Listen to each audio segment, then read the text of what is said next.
Alright, so this is just going to be a quick video before we get into the next week.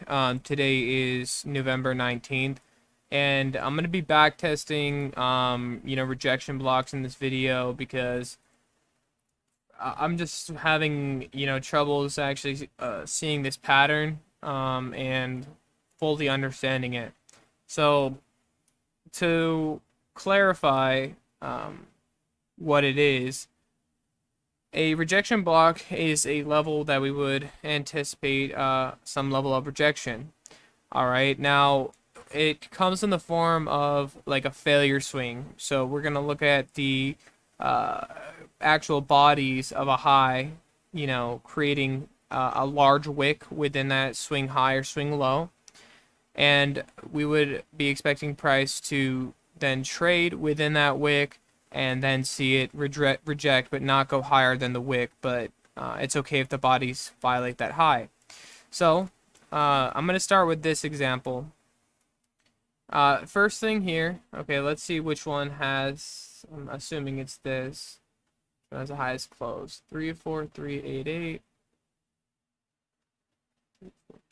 Okay, so this right here, although on the daily be hard to define, this would be our swing high. Okay, so we see that large wick, and anywhere in this wick we could anticipate to be a seller. So from here to here, we see price revisit it, we see price revisit it again. He also mentioned how this is also showing distribution. Okay, and then afterwards we see it, reject to lower and run these stops here. Okay, so let's see in this pattern here with these relative equal lows, what is the lowest close? 32484. It's lower. This is lower though. Let's see. Its low is 31. Yeah, so this one's lower. And so here's like where I get confused, because we're in a major to intermediate term downtrend here. We have this formation of a swing low, okay, and we know that because this body has a higher low to the left and right. It's also the lowest form of it, but we still have these wicks dipping out of it. So that's something that I don't understand. Okay. Same thing here. Like if I look, let's see.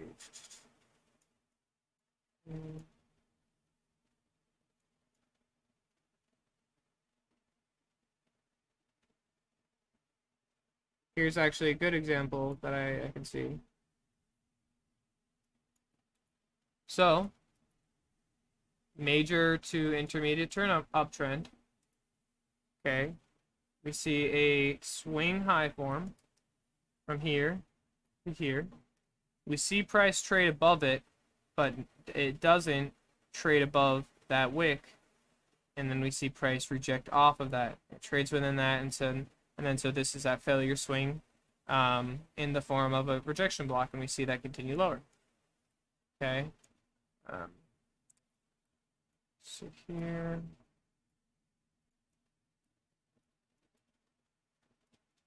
So it's a very specific parameter. We need the actual wick for the swing high or swing low. We need that to form first, and let me see if this applies. So, nope. It's a long wick. It's not there.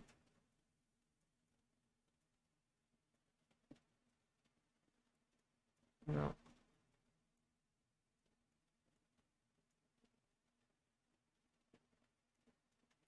So I'm just looking for swing highs with a large wick. And so that's why I'm having trouble backtesting it. Because show me a swing high or swing low with a large wick. Okay, and bear in mind, we're on daily samples of price action. Okay. So it's this. Let's see, what was the low of this candle? 26407. 26.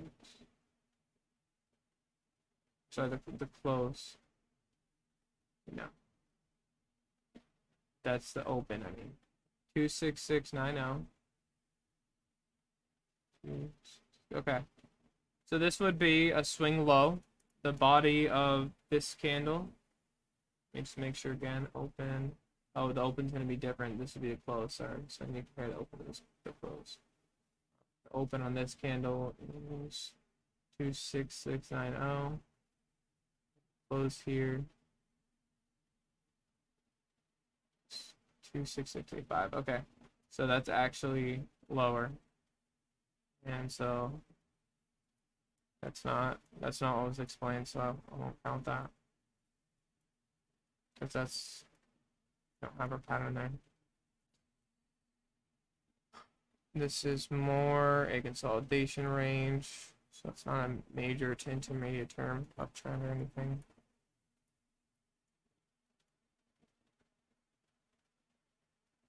Don't necessarily see any large wicks there.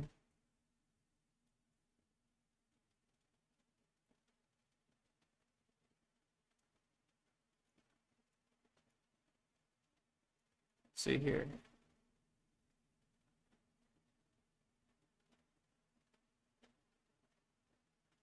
So I've gone through now about a year's worth of data looking for this stuff, and we finally see it again. So this major to intermediate term downtrend that creates these formations will, let me actually make sure first. It's open 23969. Okay, so this right here actually, this just barely counts as a rejection block, and so price can trade within that wick, but it shouldn't trade lower. And we see we trade lower here. Yeah, we did. So this is not showing weakness in that case. So this is not it either. So if I'm gonna be honest, I'm gonna keep this in the back of my head. I'm gonna know what it is. This just doesn't, like, I've been going through the charts and I've been trying to understand this. It just doesn't make a lot of sense to me.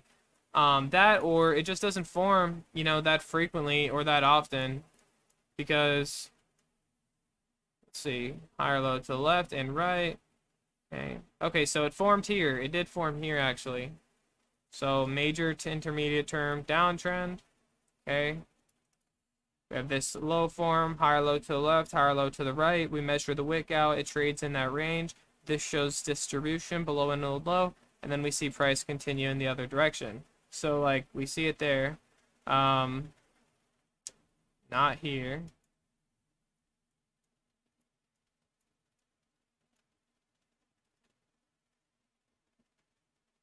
Right, like here. So we have it form here. We do see price reject off of it. So this would actually be a rejection block as well, even though price later trades on. This would be showing distribution when these bodies trade above that and then not lower. And then let's keep looking for it. Like, let me go back through the same sample and price action. Higher low to the left and right. Yeah, but that doesn't count. No, that doesn't count.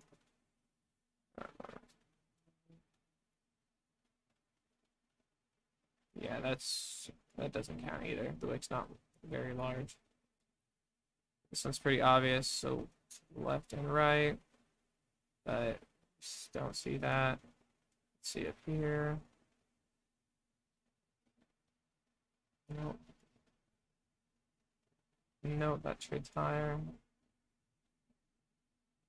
That trades higher.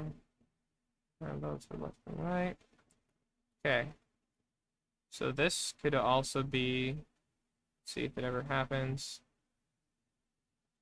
So this was also a rejection block. We have this high form here. lower to the left and right. So we have that rejection block, and then price eventually wicked up into that here, and then we see it continuing lower afterwards. And then it eventually trades through. Let's see. No. No.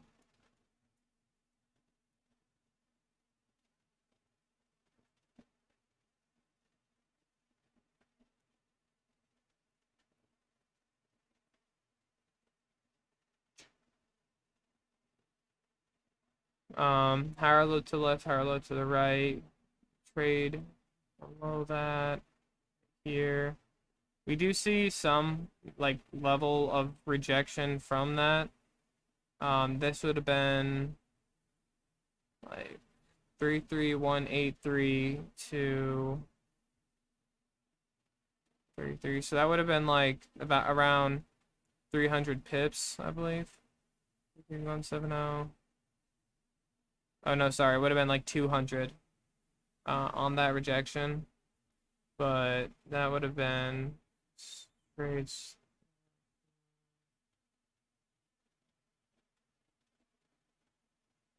Yeah, so if I would have entered precisely here, which would have been my entry right at the bottom, then I could have been profitable on this, but I would also have to keep in mind my higher time frame analysis. So in this case, that would more or less be a contrarian idea. With a market like this, I'd ultimately be wanting to look for that and you don't see it here, right? Like you see a swing high here, with this body being higher than the one to the left and right. We see price trade through that, but it doesn't actually remain in the range. But this is also, after we had the shift already. So here.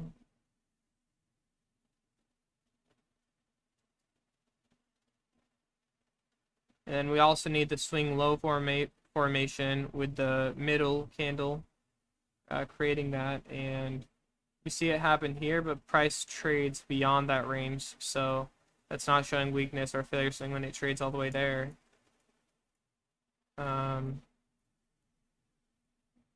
Let's look here.